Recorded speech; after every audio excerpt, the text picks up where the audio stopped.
কবিতার নাম রাজার দল। তোমরা মোদের বলো রাজা, কাউকে মোরা দিই না সাজা।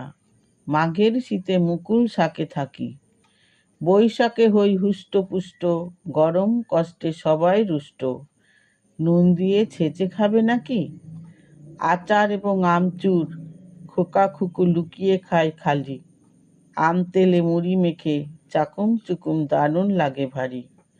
খুঁজে চলে গাছের ডালে হপুবাবু দলে দলে, পাহারাদার তাড়িয়ে চলে যায়। জ্যৈষ্ঠীতে ভাই পরিপাটি, পেকে মোরা হলাম খাঁটি। এদেশ ওদেশ ভ্রমণ শুরু হয়, নিয়ে চলে সবাই বাড়ি। আরাম করলে ফলার টুকু খায়। এক টুকরো আম সত্ত্ব, দুধে ভাতে হয়ে খাও মত্ত। জামাই ষষ্ঠীতে সম্মানটা রাখি, মাঘের শীতে আসবো ফিরে। দেখা হবে মুকুল ঘিরে, তৃপ্তি দেব মোরা রাজা। বাই বাই, এবার মোরা আসি।